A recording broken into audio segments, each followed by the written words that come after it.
స్తోత్రం దేవా సర్వోన్నతుడా. ఈరోజు వాక్యాన్ని ధ్యానిస్తూ ఉండగా నీ ఆత్మ అభిషేకం విడుదల దయచేసి ప్రతి వారు నా ప్రభా అనేక విషయాలు తెలుసుకుంటే కృప చూపించమని, నీ నామ మహిమార్థంగా ఆది నుండి అంచె నిమిషం వరకు నువ్వే నడిపించమని యేసు నామమున ప్రార్థించి పొందుకునేన్నాం తండ్రి, ఆమేన్. ప్రభునందు ప్రియమైనటువంటి వారులారా, దయచేసి శ్రద్ధగా వినాలి. ఈరోజు చాలా ఇంపార్టెంట్ విషయాలు దేవుడు మనకు తెలియజేస్తూ ఉన్నాడు. మరి ఉపవాసం చేసేటప్పుడు చాలామంది చాలా విధాలుగా చేస్తూ ఉంటుంటారు. మనకి ఈ లోకంలో చూసినట్లయితే ఎన్ని విధాలైనటువంటి ఉపవాసాలు చేస్తారంటే, మనం నిన్న అసలు ఉపవాసం అంటే ఎలా చేయాలి, ఉపవాసం చేసినప్పుడు ఏం జరుగుతుంది, ఏ ఉపవాసం దేవునికి ఇష్టమైందని చెప్పి మనం ఆలోచన చేసి నిన్న చక్కటి వాక్యాల ద్వారా మనం చూసుకుని ఉన్నాం. నిన్న మాకులు మేకులు అక్కడ కొంచెం కన్ఫ్యూజ్ అయినట్టున్నాం కదా. మనం అక్కడ మాకులు అంటే ఏంటంటే జస్ట్ కట్లు అనమాట. సో అది మీకు ఒకవేళ అక్కడ అర్థం కానట్లయితే యెషయా గ్రంథం 58వ అధ్యాయంలో కొంచెం ఒకేలా ఉంటుంది. మేకులు మాకులు అని జస్ట్ చిన్న తేడా ఉంటుంది. మాకులు అంటే జస్ట్ కట్లు లాంటివి, తాళ్ళు లాంటివి అనమాట. వాటిని విప్పాలని చెప్పి ఉంటుంది అక్కడ. చూడండి, మనం ఈరోజు ఏం చేస్తారంటే ఉపవాసం అనగానే అనేక మందికి తెలిసే విధంగా ఒక్కొక్కరు ఒక్కొక్క సిస్టమ్ పెట్టుకుంటారనమాట. ఒక్కొక్క ప్రాంతంలో ఒక్కొక్క పద్ధతి పెట్టుకుంటూ ఉంటారనమాట. నేను కొన్ని ఉపవాసాలు అంటే బైబిల్లో లేవి, జనరల్గా మన ఇంటి దగ్గర మనుషులు ఎలా చేస్తారో కొన్ని చెప్తాను. వండని పదార్థాలు తింటారండి, అంటే వండుకోరు, వంట చేయరనమాట. ఉపవాసం కాబట్టి పోయి అంటించరు, వంట చేయరు. కానీ ఈ ఉపవాసం ఏం చేస్తారు, ఆహార పదార్థాలకు బదులుగా పళ్ళు, పచ్చి కూరగాయలు తింటూ ఉంటారు అనమాట. ఫ్రూట్స్ తింటారు, మాత్రం ఉపవాసం అంటూ ఉంటారు. మీలో చాలామంది అటువంటి ఉపవాసం చేసి ఉంటారు, నేను కూడా చేశాను. తర్వాత పానీయాలతో ఉపవాసం చేస్తుంటారంట. ఏం చేస్తారు వీళ్ళు, ఆహారం తింటం మానేస్తారు, కేవలం మంచినీళ్ళు తాగుతారు, పళ్ళ రసాలు తాగుతారు, కూరగాయల రసాలు, హెర్బల్ టీ అంటారు, గోరువెచ్చని నీళ్ళు అంటారు, నిమ్మరసం అంటారు, తేనె కలుపుకుని తాగడం అంటారు. ఇవన్నీ తాగుతూనే ఉంటారు, కానీ ఉపవాసం. దయచేసి గమనించండి, ఇవన్నీ ఎందుకు చెప్తున్నానంటే చాలామంది ఇలా చేస్తూ ఉంటుంటారు. నేను కూడా ఇలా చేశాను అనమాట. కొంతమంది అంటే వండిన పదార్థాలతో ఉపవాసం చేస్తుంటారు. ఈ తరహా ఉపవాసాలు ఏం చేస్తారంటే ఉడికించినటువంటి కూరగాయలు, వండినటువంటి పెసరపప్పు, గింజలు ఇవే తీసుకుంటారు, కేవలం అన్నం మాత్రం తినరనమాట. అదో రకమైన ఉపవాసం. ఇంకోటి ఏంటంటే సంపూర్ణ ఉపవాసం. ఈ తరహా ఉపవాసం చేసే వాళ్ళు అంతా ఏం చేస్తారంటే మంచినీళ్ళు కూడా తాగరు. జ్యేష్ఠ మాసంలో వచ్చే నిర్జల ఏకాదశి ఇలాంటిది అనమాట. ఈ జ్యేష్ఠ మాసంలో ఇలాంటివి చేస్తారనమాట. ఏంటంటే సంపూర్ణ ఉపవాసం. నెక్స్ట్ ఏంటంటే ఏకభుక్త ఉపవాసం. భుక్తం అంటే తినడం అనమాట, అంటే ఒక పూట భోజనం చేయటం అనమాట. ఏకభుక్తం అంటే ఒకటే పూట భోజనం చేయటం. ఉదయం భోజనం చేసి రాత్రి పలహారం తీసుకోవడం ఏకభుక్తం అంటారు అనమాట. ఉదయమే భోజనం చేస్తారు, సాయంత్రం మాత్రం భోజనం చేయకుండా ఉంటారనమాట. నిరాహారం అంటే ఏంటంటే 2 పూటల పాలు పళ్ళు మాత్రమే తీసుకుని వండినవి మాత్రం తినకపోవటం, ఇది నిరాహారం. నక్తం అంటే ఏంటంటే ఇది చాలా విశేషమైనదనమాట. ఉదయం నుండి పాలు పళ్ళు పలహారాలు మాత్రమే స్వీకరించి సాయంత్రం నక్షత్రాలు రాగానే భోజనం చేయటం అనమాట. నక్తం, NAKTAM, నక్తం. సో ఈ విధంగా ఇన్ని రకాలైనటువంటి ఉపవాసాలు చేస్తూ ఉన్నారు ఈ రోజుల్లో చాలామంది. దయచేసి మరి ఇవి ఏంటి, వీటి గురించి ఏంటి అన్నది నేను చెప్పను. కానీ యేసుక్రీస్తు ప్రభువారు ఎలా చేస్తారు ఉపవాసం, అరణ్యంలోనికి వెళ్ళారు. అక్కడ ఎలా ఉన్నది, నీరు ఉన్నదా, బ్రెడ్ ఉన్నదా, లేకపోతే ఫ్రూట్స్ ఉన్నాయా, జ్యూసులు ఉన్నాయి, ఏమున్నాయి అక్కడ చదవండి ఒకసారి బైబిల్. నేను ఎదరెదరికి వెళ్ళిన తర్వాత ఒక్కొక్కరి గురించి వివరిస్తాను. యేసుప్రభువారు ఎలా ఉపవాసం చేశారు, ఎక్కడికి వెళ్ళారండి అంతా. దయచేసి తొందరపడకండి. ఏ ఉపవాసం చేయాలన్నా, ఎలా చేయాలన్నా ఏంటని కంగారు పడిపోకండి ఎవరు కూడాను. మీకు ఏదైనా డౌట్స్ ఉంటే మీరు కామెంట్స్ రూపంలో కానీ లేకపోతే నాకు వాట్సాప్ చేసినట్లయితే నేను నెక్స్ట్ ఎపిసోడ్లో మీకు అన్ని వివరిస్తూ ఉంటాను. వాక్యం మనం చదువుకుంటాం, వాక్యంలోనే చూసుకుందాం మనం. నా అభిప్రాయం మీరు ఎవరి అభిప్రాయం వినొద్దు. బైబిల్ ప్రకారం ఎలా ఉంటేనే అలా ముందుకు మనం వెళ్దాం. అసలు బైబిల్ ఎవరైనా ఉపవాసాలు చేశారా? యేసుప్రభువారి దగ్గరికి మనం చివరిగా వద్దాం అనమాట. ముందు మామూలు మనకలాంటి మనుషులు ఉంటారు కదా, వాళ్ళు బైబిల్ గ్రంథంలో అసలు ఉపవాసాలు ఎవరైనా చేశారా అనేటువంటి విషయం చూస్తే ఒక 13 మంది, అంటే ఇంకా ఎక్కువ ఉండొచ్చు. నేనైతే ఒక లిస్టు కొంతమంది తయారు చేశాను అనమాట, ఎవరెవరు ఉపవాసాలు చేశారు ఏంటన్నది. మనకి ఒక 13 పేర్లు వస్తాయి. అంటే ఈరోజే చెప్తానో చెప్పలేని తెలియదు, కానీ నేను వాళ్ళ గురించి చెప్తా వస్తాను, మీరు రాసుకుంటుండండి. మొట్టమొదటిగా ఎవరు చేస్తారంటే ఇజ్రాయేల్ ప్రజలు ఉపవాసం చేస్తారనమాట. ఆ ఇజ్రాయేల్ ప్రజలు ఉపవాసం చేసినటువంటి సిచ్యువేషన్ ఏంటో నేను చూపిస్తాను. న్యాయాధిపతుల గ్రంథం 20వ అధ్యాయం 26వ వచనం చూసినట్లయితే, వీరందరూ కత్తి దూయువారు, అప్పుడు ఇశ్రాయేలీలందరూ జనులందరూ పోయి బేతేలు ప్రవేశించి ఏడ్చుచు సాయంకాలం వరకు అక్కడ యెహోవా సన్నిధిని కూర్చుండుచు ఉపవాసం ఉండి దహన బలులను సమాధాన బలులను యెహోవా సన్నిధిని సమర్పించిరి. హల్లెలూయా. Thank you Jesus. నా ప్రియమైనటువంటి వాళ్ళారా, దయచేసి వాక్యాన్ని అర్థం చేసుకుంటూ ఉండండి. ఇవి చాలా ఉన్నాయి కాబట్టి నేను చెప్తాను, కానీ కొంత టైం పట్టవచ్చు. మీకు శ్రద్ధగా వినాలంతా కూడా. ఇశ్రాయేలీలు ఏం చేశారంటేనంట, కత్తి దూయువారు అప్పుడు ఇశ్రాయేలీలందరూ జనులందరూ పోయి బేతేలును ప్రవేశించి ఏడ్చుచు సాయంకాలం వరకు అక్కడ యెహోవా సన్నిధి కూర్చుండుచు ఉపవాసం ఉండి దహన బలులను సమాధాన బలులను యెహోవా సన్నిధిని అర్పించిరి. హల్లెలూయా. చూడండి, ఆ దినంలో యెహోవా మనసు కూడా అక్కడే ఉందంట. అహరోను మనవడును ఎలియాజరు కుమారుడైన ఫీనెహాసు ఆ దినంలో దాని ఎదుట నిల్చుండగా ఇదంతా చేశారనమాట. చూడండి, అసలు ఎందుకని ఇలా ఉపవాసం ఉన్నారు, ఎందుకని ఉపవాసం చేయవలసినటువంటి పరిస్థితి వచ్చిందనంటే, మీరు 24వ వచనం చదివితే, కాబట్టి ఇశ్రాయేలీయులు 2వ దినమున బెన్యామీనీయులతో యుద్ధం చేయరాగా ఆ 2వ దినమున బెన్యామీనులు వారిని ఎదుర్కొనుటకు గిబియాలో నుండి బయలుదేరి వచ్చి ఇశ్రాయేలీయులలో 18,000 మందిని నేల కూల్చి సంహరించిరి. చూడండి, ఇశ్రాయేలు ప్రజలు ఓడిపోతూ ఉన్నారు. అలో ఆ యుద్ధం నెగ్గలేకపోతున్నారు. నా ప్రియమైనటువంటి సహోదరి స్నేహితులారా, ఈ రోజున నీ జీవితంలో ఎన్నో సమస్యలు వస్తూ ఉన్నాయి. ఆ యుద్ధం ఏంటంటే సమస్యలతో యుద్ధం అనమాట. ఇక్కడ ప్రతి వారికి పోరాటాలు ఉన్నాయి. నిరుద్యోగంతో పోరాటం ఉంది, ఆర్థిక సమస్యలతో పోరాటం ఉంది, అనారోగ్యం పోరాటం, ఇలా చాలా రకాలైనటువంటి పోరాటాలు చేస్తూ ఉన్నారు. కానీ పోరాటంలో ఓడిపోతూ ఉన్నారు. ఏంటి ఓడిపోతుంటే ఏం చేయాలి? భోజనం మానేస్తే నెక్కుతారా? మనం ఉపవాసం ఉంటే అనుకుంటే భోజనం మానేస్తాం. భోజనం మానేసేసి ఏం చేస్తాం? ఉపవాసం ఉన్నప్పుడు బలహీనమైపోతాం కదా. ఇప్పుడు యుద్ధానికి వెళ్ళేవాడు ఎవడన్నా భోజనం బలంగా తినాలని చెప్తారు, కానీ వీళ్ళంటే ఉపవాసం ఉన్నారు ఇశ్రాయేలు ప్రజలు. నా ప్రియమైనటువంటి సహోదరి స్నేహితులారా, దయచేసి వాక్యాన్ని మీరు శ్రద్ధగా వినాలని ప్రభు పేరిట మరీ తెలియజేస్తూ ఉన్నాను. ఇప్పుడు చదివేస్తాం, నిజమే, వీళ్ళు ఏం చేస్తారు? ఉపవాసం ఉన్నారు. మరి నెగ్గుతారా? హల్లెలూయా. దయచేసి వాక్యాన్ని మీరు వాక్యంలాగానే వినండి, అర్థం చేసుకోండి. ఇక్కడ ఇశ్రాయేలు ప్రజలు ఏం చేశారంట, వాళ్ళ యొక్క జనాలు ఇశ్రాయేలీలో 18,000 మంది 18,000 మందిని నేల కూల్చి సంహరించడం అంటే ఇంకా లేవు, ప్రాణాలు తీసిపడేశారు, చంపబడేశారు. అప్పుడు అలా చనిపోయినప్పుడు వాళ్ళు ఏమయ్యారంటే, వీరందరూ కత్తి దూయేవారు. ఎవరో చనిపోయిన వాళ్ళు ఏంటి, కత్తి దూయగలిగిన వారు, యుద్ధం చేయగలిగిన వారు, మంచి కెపాసిటీ ఉన్నవారు, సమర్థులు. ఈ రోజున చాలామంది జీవితంలో ఓడిపోతూ ఉన్నారు. కారణం ఏంటి తెలుసా? వాళ్ళకి కత్తి దూయటం రాక, సమస్యను ఎదుర్కోవడం రాక కాదు, ఎవరి ద్వారా ఎదుర్కోవాలి, ఎలా ఎదుర్కోవాలి అనేటువంటి సత్యం తెలియకపోవటం వల్ల ఈ రోజున జీవితంలో చాలామంది ఓడిపోతూ ఉన్నారు. హల్లెలూయా. ఈ రోజున సమస్యను ఎదిరించలేకపోవడం కారణం ఏంటి తెలుసా? ఉపవాసం చేయడం రాక కాదు, బైబిల్ చదవడం రాక కాదు, ప్రార్థన చేయడం రాక కాదు. చూడండి, ఇక్కడ కత్తి దూయేవారును అప్పుడు ఇశ్రాయేలు వారందరూ జనులందరూ పోయి బేతేలును ప్రవేశించి ఏడ్చుచు సాయంకాలం వరకు యెహోవా సన్నిధిని కూర్చుండుచు ఉపవాసం ఉండి దహన బలులను సమాధాన బలులను యెహోవా సన్నిధిని అర్పించిరి. నాకు ఈ వాక్యం ఇప్పుడు చదువుతూ ఉంటే ఒకటి అర్థమవుతుంది. అంటే దీన్ని కొంచెం జూమ్ చేసి చూస్తే దీంట్లో ఏమన్నా కనపడుతుందా మనకి? చూడండి, ఏదైనా కనపడినప్పుడు మనం ఏం చేయాలంటే, మీరు మొబైల్ చేస్తుంటారు కదా, అక్కడ ఉన్న కనపడాలని జూమ్ చేస్తారనమాట. ఎప్పుడైతే జూమ్ చేసామో అది క్లారిటీగా కనపడుతుంది. ఒకసారి మళ్ళీ చదువుదాం దీన్ని. చూడండి ఏం చేశారంట, అప్పుడు ఇశ్రాయేలు వారందరూ జనులందరూ పోయి బేతేలును ప్రవేశించి ఏడ్చుచు సాయంకాలం వరకు అక్కడ యెహోవా సన్నిధిని కూర్చుండుచు. అదండి ఫస్ట్ ఏం చేయాలంట, నీ యుద్ధం గెలవాలంటే ఎక్కడ కూర్చోవాలంటే వెళ్ళి దేవుని సన్నిధిలో కూర్చోవాలి. హల్లెలూయా. దేవునికి స్తోత్రం కలుగును గాక. నీ యుద్ధం నువ్వు గెలవాలంటే యుద్ధం చేయడం కాదు, యుద్ధానికి పరిగెడతాం కాదు, ముందు ఎక్కడ కూర్చోవాలంట, దేవుని సన్నిధిలో కూర్చోవటం నేర్చుకోండి. మీ సమస్యల వైపు కాదు మీరు చూడవలసింది. వాళ్ళు వచ్చి చంపేస్తున్నారు, వాళ్ళు యుద్ధం చేసేస్తున్నారు, వాళ్ళ మా మీదకి వచ్చేస్తున్నారు, వాళ్ళు పొడి చేస్తున్నారు. 18,000 మంది చనిపోయారు, నష్టపోయారు. అప్పుడు వచ్చింది బుద్ధి. ఏం చేస్తున్నారు? దేవుని సన్నిధిలో కూర్చుండిరామా. నేను వాక్యమే చెప్తున్నాను, దయచేసి చూడండి. నేను కొత్త విషయాలు ఏం చెప్పట్లేదు, లేని విషయాలు అసలు చెప్పట్లేదు. కేవలం ఇక్కడ ఒక కథ అట్టుకొచ్చి నేను చెప్పట్లేదు. ఇక్కడ జరిగిన విషయాన్ని ఇది రియల్ స్టోరీ అనమాట. మీకు చూపిస్తూ ఉన్నాను.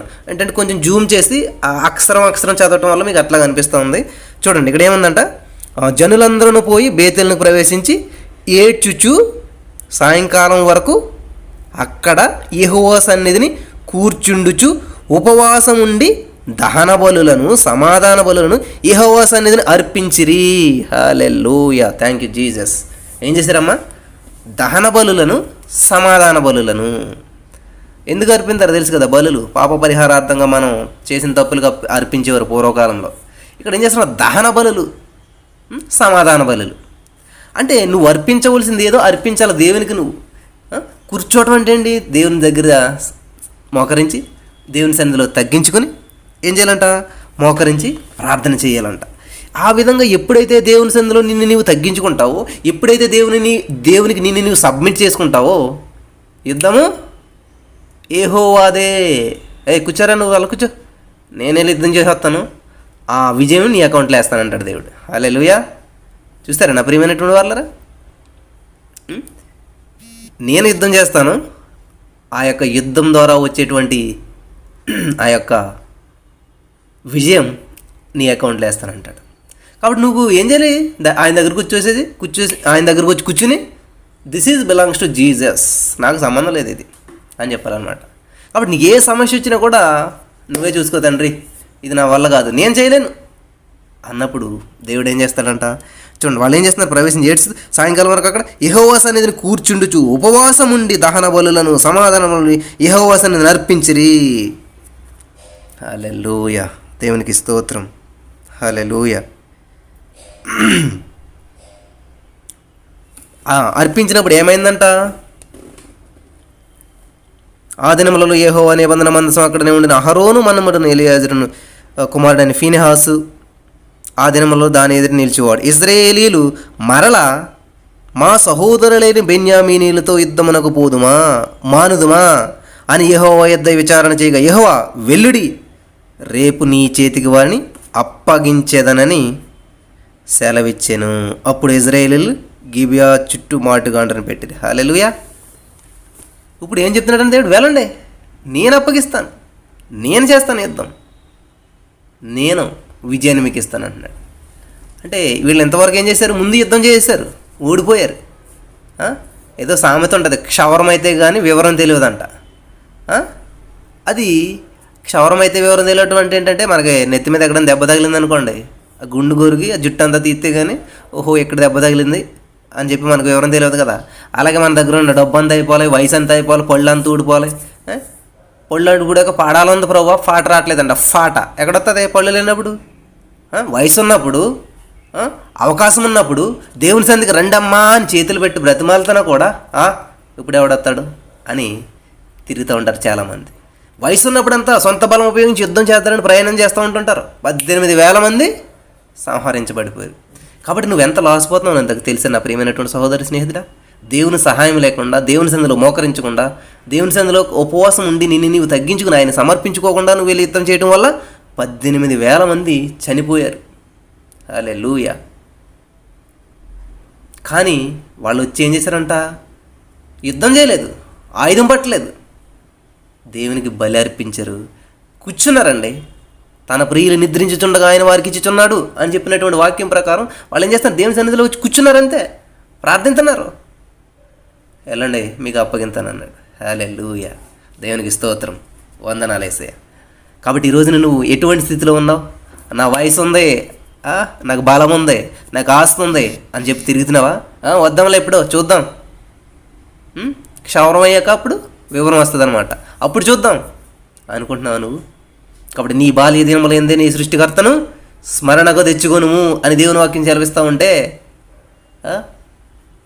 నా చిన్నతనంలో నేను ఫాస్టింగ్ బ్రేక్ చేస్తూ ఉంటే, ఏం పాపం చేసావురా, ఏం తప్పు చేసావు నువ్వు అని అనేవారు నన్ను. అంటే తప్పు చేస్తే ఆ తప్పును పోగొట్టుకోటగా చేసేది ఉపవాసం, తప్పును సరిదిద్దుకోటగా చేసేది ఉపవాసం. హల్లెలూయా, థ్యాంక్ యూ జీసస్. ఒక స్పిరిచువల్గా ఒక స్ట్రెంగ్త్గా నువ్వు ఉండాలి. ఎప్పుడైతే స్పిరిచువల్గా బలం కలిగి ఉంటావో అప్పుడు నువ్వేం చేస్తావు? యుద్ధం చేయగలుగుతావు. స్పిరిచువల్ బలం నీలో లేనప్పుడు ఏమవుతావంటే ఓడిపోతావు. చూడండి, మీ దగ్గరికి శత్రువు వచ్చి మిమ్మల్ని కొడతాకు వస్తున్నప్పుడు, ఫర్ ఎగ్జాంపుల్ ఎవడన్నా వచ్చి మిమ్మల్ని "ఆ, ఏ రారా యుద్ధం చేద్దారా" అన్నప్పుడు మీరు ఏం చేస్తారు? నువ్వు ఇక్కడ నుంచో, నేను జిమ్కి వెళ్తాను, జిమ్ చేసి మజిల్ బిల్డ్ చేసుకుని వస్తాను అంటే వాడు అక్కడ నుంచుని ఉంటాడా? ఫ్యాట్ మన ఒక దెబ్బ కొడతాడో, నేల ఖర్చేస్తావు, అయిపోయింది నీ పని, ఇంకా లేగవు మళ్ళీ. కానీ నువ్వు ఆల్రెడీ ముందే జిమ్ చేసి, ముందే బాడీ బిల్డ్ చేసి, ముందే స్ట్రెంత్ అనుకున్నావు అనుకో, రా అంటే ఏం చేస్తావు? రా అంటావు, అయిపోయింది. అయిపోయింది. ఇంకా అటువంటి స్ట్రెంత్ నువ్వు కలిగి ఉండాలంటే అప్పటికప్పుడు వచ్చేది కాదండి స్ట్రెంత్. హల్లెలూయా అని చెప్పి గట్టిగా అరిచేసి ప్రార్థన చేస్తే అప్పటికప్పుడు వచ్చేది స్ట్రెంత్ లోపల నుంచి. చూసారా ఏం చేయాలి? 18,000 మంది పోయాక వచ్చిందంటే జ్ఞాపకం, గుర్తు, విషయం ఏం చేయాలన్నది. ఈరోజున వాక్యం వినిచినటువంటి నీవు ఎంత లాస్ పోయావు నా ప్రియమైనటువంటి సహోదరి స్నేహితుడా, ఎంత సమయం నువ్వు కోల్పోయావు, ఇంతవరకు ఎంత నువ్వు కోల్పోయావు గుర్తు తెచ్చుకో. ఇప్పుడైనా నువ్వు చెప్తున్నాడు కదా, ఏమంటే ఇప్పుడైనా నువ్వు మీరు ఉపవాసం ఉండి ప్రార్థన చేయండి అని చెప్తున్నాడు. ఒకవేళ నువ్వు ఇంతవరకు నీ సమయాన్ని వృధా చేసి ఉన్నావు, దేవునికి ఇంపార్టెన్స్ ఇవ్వకుండా, నేను చదువుకునే ఉన్నాను, రోజుకి 18 గంటలు చదివిన రోజులు ఉన్నాయి, కానీ ఏ ఆదివారము దేవుని సన్నిధి మిస్ అవ్వలేదు. ఏ విషయంలో నేను 10th క్లాస్లో ఉన్న స్కూల్ అటెండెన్స్ 100%. ఎన్ని రోజులు పనిచేసిన స్కూల్ అన్ని రోజులు స్కూల్లో ఉన్నాను నేను. ఏ ఒక్కరోజు మానలేదు. చర్చ్ కూడా ఏ ఒక్కరోజు మానలేదు. నా ప్రియమైనటువంటి సహోదరి స్నేహితులారా, మీకు ఎందుకు చెప్తా ఉన్నానంటే ఐఎమ్ గ్రేట్ అని చెప్పట్లేదు, ఐఎమ్ ఒబీడియంట్. దేవునికి ఒబీడియంట్ చూపించాను నేను, దేవునికి విధేయత చూపించాను, దేవునికి విలువిచ్చాను అనమాట. ఒక వ్యక్తికి విలువిచ్చినప్పుడు ఏం చేస్తాం మనం? ఫర్ ఎగ్జాంపుల్ నాకు విలువిచ్చారనుకోండి, నేను వస్తానంటే ఏం చేస్తారు? నాకంటే ముందు వచ్చి రైల్వే స్టేషన్లో వెయిట్ చేస్తారు. అది నువ్వు దేవునికి విలువిచ్చావనుకో ఏం చేస్తావు? దేవుని సన్నిధికి నువ్వు ముందుగా వెళ్తావు, దేవుని సన్నిధికి అందరికంటే ముందుంటావు, ఎందుకంటే నువ్వు విలువిచ్చావు కాబట్టి. హల్లెలూయా, థ్యాంక్ యూ జీసస్. చాలా అద్భుతమైనటువంటి విషయాలు దేవుడు తెలియజేస్తున్నాడు. ఎవరికైతే విలువిస్తాం మనం వాళ్ళ కోసం వెయిట్ చేస్తాం. విలువ వెయిట్ చేపిస్తుంది అనమాట, ఎదురుచూపు చూసేలా చేస్తుంది అనమాట. కాబట్టి నువ్వు దేవునికి విలువిస్తున్నావా ఈ రోజున? లేదు. నీకోసం ఆయన వెయిట్ చేస్తూ ఉన్నాడు. నీ హృదయం అనేటువంటి తలుపు దగ్గర నుంచి ఆయన ఏం చేస్తున్నాడు? వెయిట్ చేస్తున్నాడు. అంటే నీకు ఎంత విలువిచ్చి చూసావు ఆయన? నువ్వు ఎప్పుడు తీస్తావా అని వెయిట్ చేస్తున్నాడు. వాట్ ఏ వండర్ఫుల్ గాడ్ కదండి మనకి. మనం వెయిట్ చేయవలసిన బదులు ఆయన వెయిట్ చేస్తున్నాడు. నీ హృదయం దగ్గర నిలబడి వెయిట్ చేస్తున్నాడు, ఎప్పుడు తీస్తుందా నా కుమార్తె తలుపు అని. కాబట్టి ఎప్పుడైతే మనం ఒక వ్యక్తికి విలువిస్తామో, ఆ వ్యక్తి ఎక్కడికైనా వస్తాడని చెప్పినా, కలుస్తాడని చెప్తే మనం ఏం చేస్తాం? సీఎం గారు పలానా చోటుకు వస్తున్నారంటే ఏం చేస్తాం? 8 గంటలకు వస్తున్నారంటే మనం 6 గంటలకు వెళ్ళి కూర్చుంటాం అక్కడ. ఎందుకని? గౌరవం, విలువ. మరి నువ్వు వేసేకి విలువిచ్చినట్టు అంటే ఏం చేస్తావు? చూద్దాంలే ఎప్పుడు. ప్రపంచం అంతా అలాగే ఉన్నదండి ఈ రోజున. ఏసీ తలుపు కొడుతున్నాడంటే ఎలాగ? ఆయన గట్టిగా ఇలాగ బాధట్లేదు, సౌండ్లు చేయట్లేదు, ఇలాగ తలుపు ఏం చేస్తున్నాడు? నెమ్మదిగా ఇలాగ చిన్నగా, చాలా మన చంటి పిల్లల చూడండి ఎట్లా పెట్టుకుంటే నెమ్మదిగా అట్లా కొడుతున్నాడంట నీ హృదయం దగ్గర నుంచి ఆయన. మరి తీస్తావా? ఎంత విలువిస్తున్నాడు చూసావు నీకేసయ్యా? బ్రదర్ నాకు అసలు విలువ లేదు బ్రదర్, నన్ను ఎవరు పట్టించుకోవట్లేదు బ్రదర్, నా జీవితం చాలా దారుణంగా ఉంది బ్రదర్ అని చెప్పి ఈ రోజున చాలామంది బాధపడుతూ ఉంటుండొచ్చు. కానీ ఏసయ్య ఎంత విలువిచ్చాడు తెలుసా మనకు? ఎంత ప్రేమించాడు తెలుసా? ఒకవేళ ఏమైనా గట్టిగా ఇలాగ అత్తదే దెబ్బ తగులుతుందేమో అని చెప్పి నీ ద్వారం దగ్గర నుంచి నెమ్మదిగా కొడుతున్నాడంటే ఇట్లా. సరే, ఎప్పుడు వినపడి ఎప్పుడు తీయాలనుకుంటే అప్పుడే తీస్తుందిలే. 2000 సంవత్సరాల క్రితం నుంచి దేవుడు ప్రతి హృదయం తలుపు తడతానే ఉన్నాడు. మరి నువ్వు తెరిచినట్టే తెరిచి మాకు సంబంధించినట్టు కదా నువ్వు అని తలుపేసేసావా? నా ప్రియమైనటువంటి సహోదరి, నువ్వు తలుపేసేసావు. అలాగా తలుపు తెరిచినట్టే తెరిచి దేవుని ఆహ్వానించావు.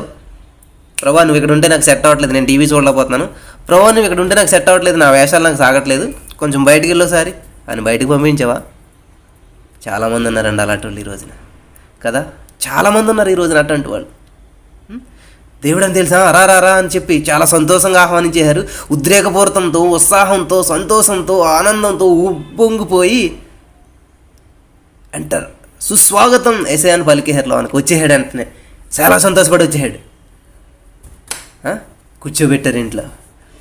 కూర్చోబెట్టి కొంతకాలం అయ్యేసరికి అమ్మో ఏసయ్య ఉన్నాడు ఇక్కడ, టీవీ చూడటలేదు, అమ్మో ఏసయ్య ఉన్నాడు ఇక్కడ, గమ్ముని బూతులు తిడతగలేదు. ఏసయ్య ప్లీజ్ ఏసయ్య కొంచెం బయటికి వెళ్తావా? పంపేశావు నువ్వు నా ప్రియమైనటువంటి సహోదరి, పంపేశావు నువ్వు బయటికి. వేసే నిజంగా నువ్వు పంపేశావు కాబట్టి నువ్వు టీవీ చూడగలుగుతున్నావు, నువ్వు పంపేశావు కాబట్టి బూతులు తిట్టగలుగుతున్నావు, నువ్వు పంపేశావు కాబట్టి నీ సహోదరి నువ్వు ద్వేషించగలుగుతున్నావు. ఏసై నీ హృదయం నుంచి బయటికి పంపేశావు కాబట్టే ఈరోజు నీ స్థితి అలా ఉన్నది. హల్లెలూయా, థ్యాంక్ యూ జీసస్. నా ప్రియమైనటువంటి సహోదరి స్నేహితులారా, చూడండి వీళ్ళు ఏం చేశారంట, దేవుని సన్నిధికి వచ్చారు, మోకరించారు, ప్రార్థించారు, బ్రతిమాలారు. ఎప్పుడమ్మా 18,000 మంది నేల కూల్చబడిపోయి చనిపోయినప్పుడు. ఈరోజున నీకున్నటువంటి శక్తి సామర్థ్యాన్ని బట్టి నువ్వు ఆధారపడి నువ్వు ముందుకెళ్ళిపోతా ఉన్నావా? నీ టాలెంట్స్ని బట్టి నువ్వు ముందుకెళ్ళిపోతా ఉన్నావా? అయితే దేవుడు నీతోటే మాట్లాడుతున్నాడు. అమ్మో 13 మంది ఉన్నారు, ఇవన్నీ ఎప్పటికవుతాయి, ఇవాళ ఒక్కరితో అయిపోయేలా ఉంది. దేవుడు నీతో మాట్లాడుతూ ఉన్నాడు, దయచేసి అర్థం చేసుకోండి. దేవుని వాక్యం చాలా అమూల్యమైనటువంటిది. ఆయన నిన్ను ఎంతగా ప్రేమిస్తున్నాడు తెలుసా? నీకు ఎంత విలువనిచ్చాడో తెలుసా? హల్లెలూయా. నేను చాలా పెద్ద లిస్ట్ ఇచ్చుకుని వచ్చాను, కానీ దేవుడు దీన్నే ఎక్స్ప్లెయిన్ చేయమని చెప్తూ ఉన్నాడు. నా ప్రియమైనటువంటి అర్థమైన వారందరూ కూడా ఆమెను చెప్దాం. మనం దేవుని వాక్యం చేత మీరు బలంగా బలపడుతున్నట్లయితే ఆమెను చెప్తాం మనం అంతా కూడా. హల్లెలూయా, థ్యాంక్ యూ జీసస్.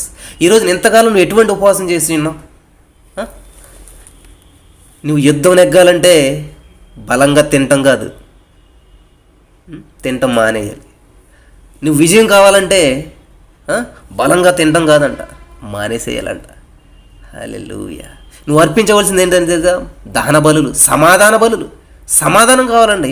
నువ్వు యుద్ధం చేయాలంటే ముందు సమాధానం కావాలి. హల్లెలూయా. సమాధానం లేకుండా నువ్వు యుద్ధం చేసినట్లయితే, దేవుని దగ్గర సమాధానం లేకుండా నువ్వు యుద్ధం చేసినట్లయితే అపజయమే. దేవునితో సమాధానం లేదు, దేవుని దగ్గర వీళ్ళకి ఒక కనెక్షన్ లేదు, కానీ ఏం చేస్తున్నారు? యుద్ధానికి వెళ్తున్నారు, ఓడిపోతున్నారు, చచ్చిపోతున్నారు, నష్టపోతున్నారు. ఈరోజు నువ్వు ఫైనాన్షియల్గా యుద్ధం చేసి ఓడిపోయావా? నిరుద్యోగ సమస్య యుద్ధం చేసి ఓడిపోయావా? లేకపోతే ఏ స్థితిలో నువ్వు యుద్ధాలు చేసి ఓడిపోయి ఉన్నావో, ఎంత నష్టపోయి ఉన్నావో?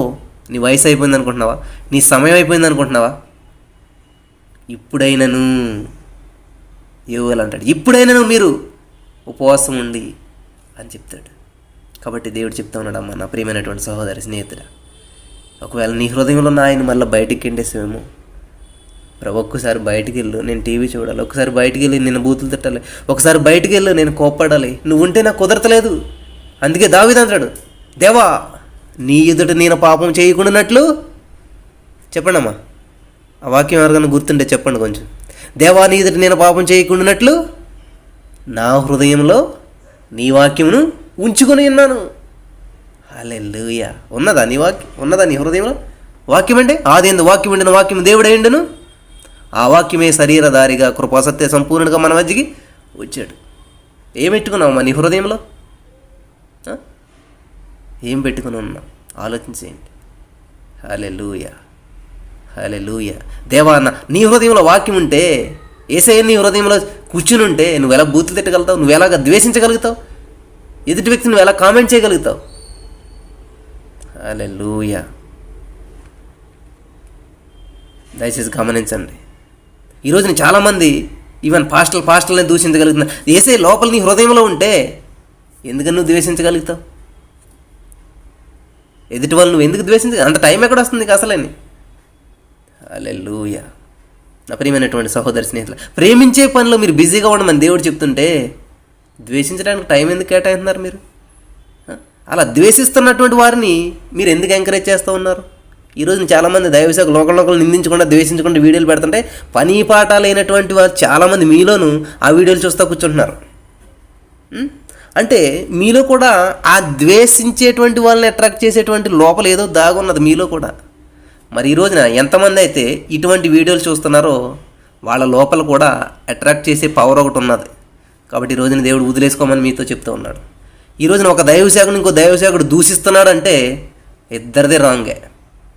దూషించబడుతున్నటువంటి దైవసేవకుడు కూడా నాకు అనవసరం, దూషించబడుతున్నటువంటి వ్యక్తి ఎవరైనా కూడా, ఎవరని నేను చెప్పను, ఏంటని చెప్పను, కానీ అటువంటి స్వభావం నీలో ఉన్నదంటే నీ హృదయం దేంతో నిండి ఉంది? ద్వేషంతో నిండి ఉంది. కాబట్టి హృదయం నిండి ఉన్న దాన్ని బట్టి బయటకు అదే వస్తుందంట.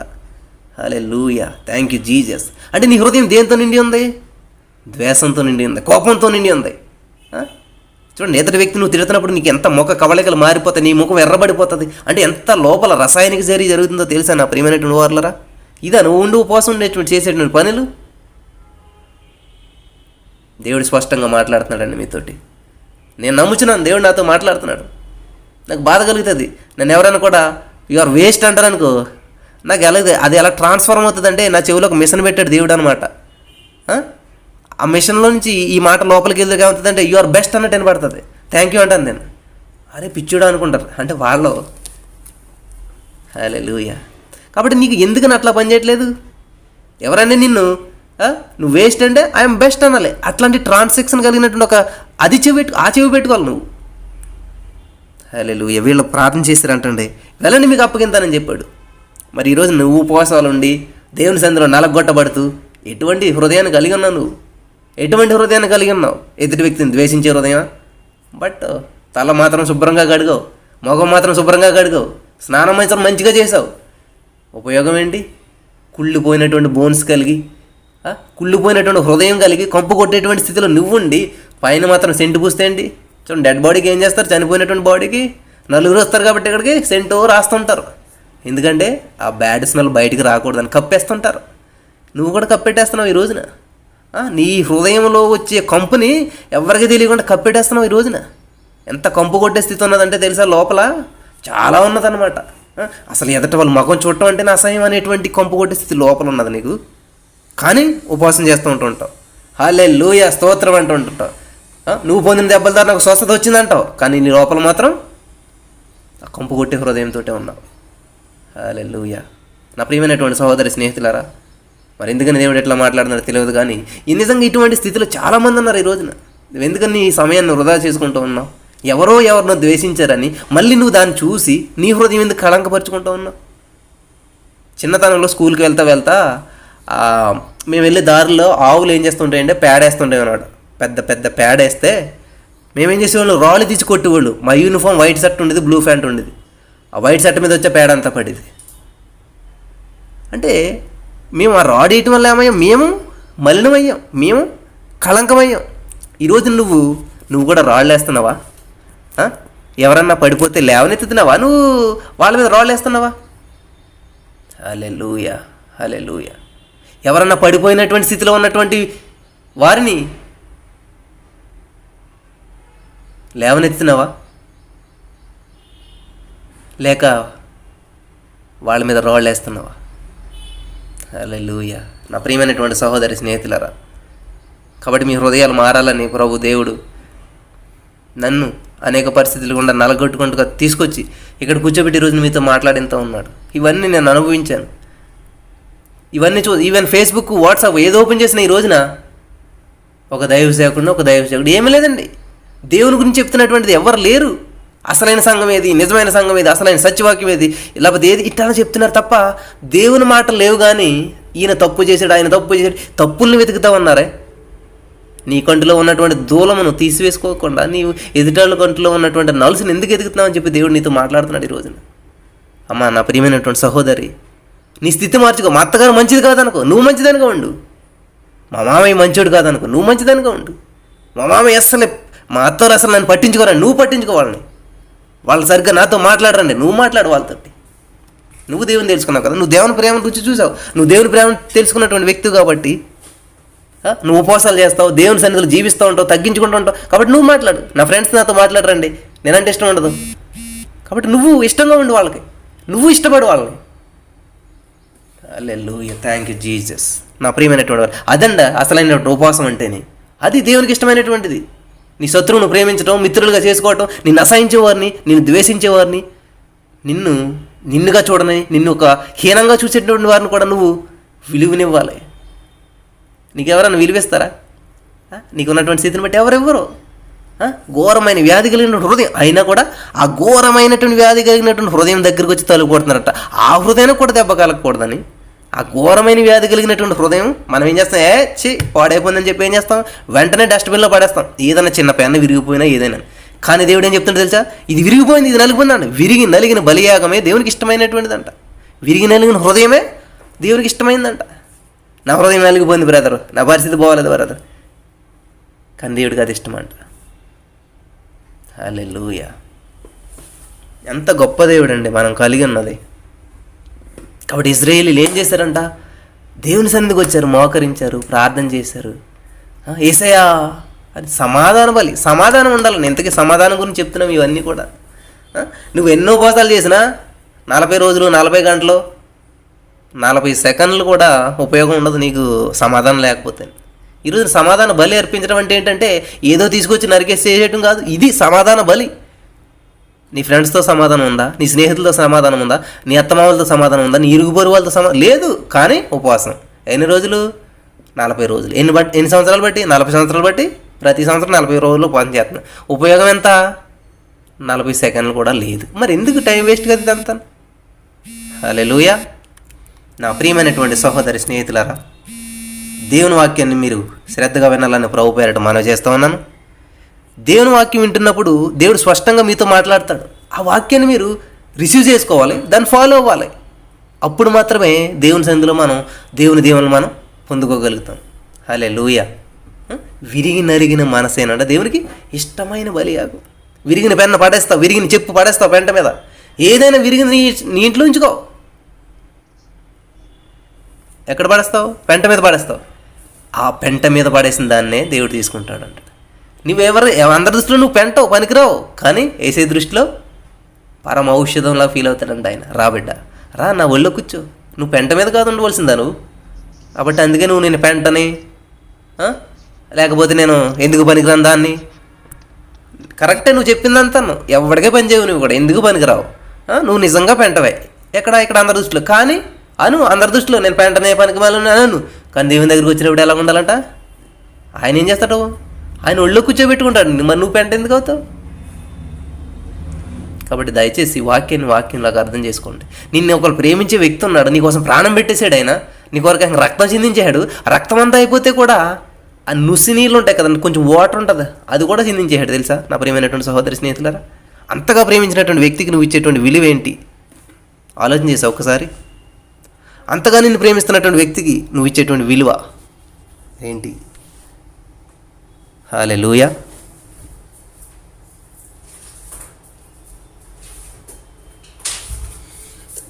హల్లెలూయా. దేవునికి స్తోత్రం. మరి దేవుడు ఎంత గొప్పవాడు.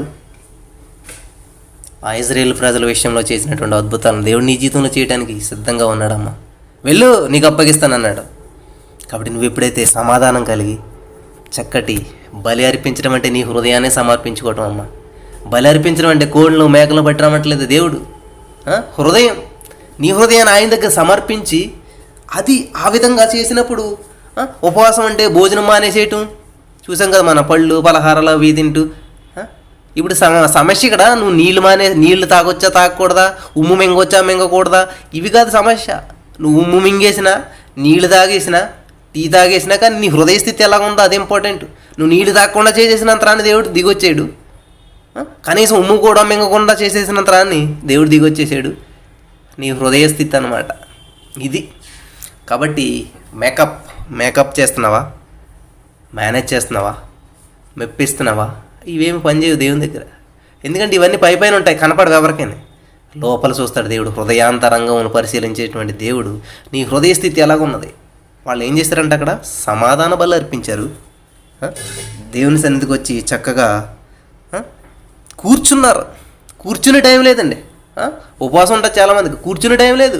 పని పని పని పని పరుగు పరుగు పరుగు పరుగు పరుగు పరుగు పరుగులు తీస్తా ఉపవాసాలు చేస్తూ ఉన్నారు చాలామంది ఈరోజు. హల్లెలూయా. Thank you Jesus. పరుగులు తీస్తా ఉపవాసాలు చేస్తూ ఉన్నారు. మరి నీ ఉపవాసం పరిగెడుతుందా, కూర్చున్నదా? ప్రియమైనటువంటి సహోదరి, ఎటువంటి ఉపవాసం చేస్తూ ఉన్నారు ఈ రోజున?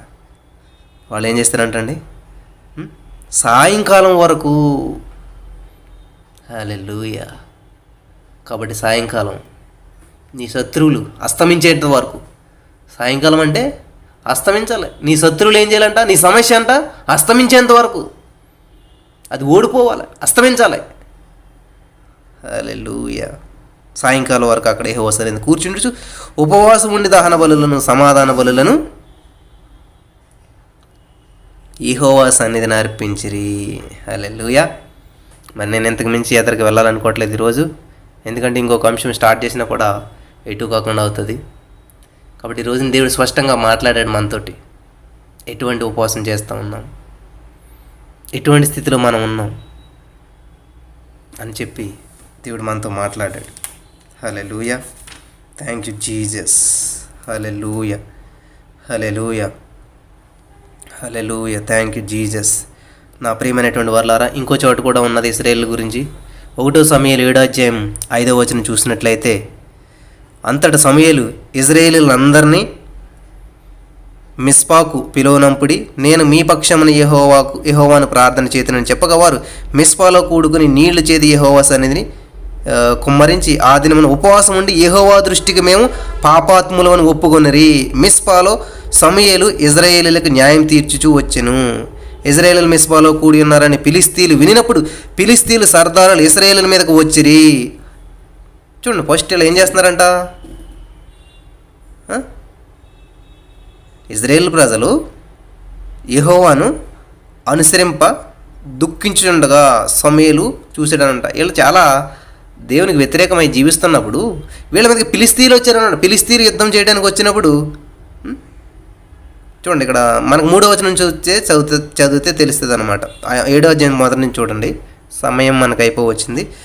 అంతటా కిర్యత్యారీము వారు వచ్చి యెహోవా మందసమును తీసుకొని పోయి కొండయందుండే అబీనాదాబు ఇంట చేర్చి దానిని కాపాడుటకి అతని కుమారుడైన ఎలియాజరును ప్రతిష్ఠించిరి.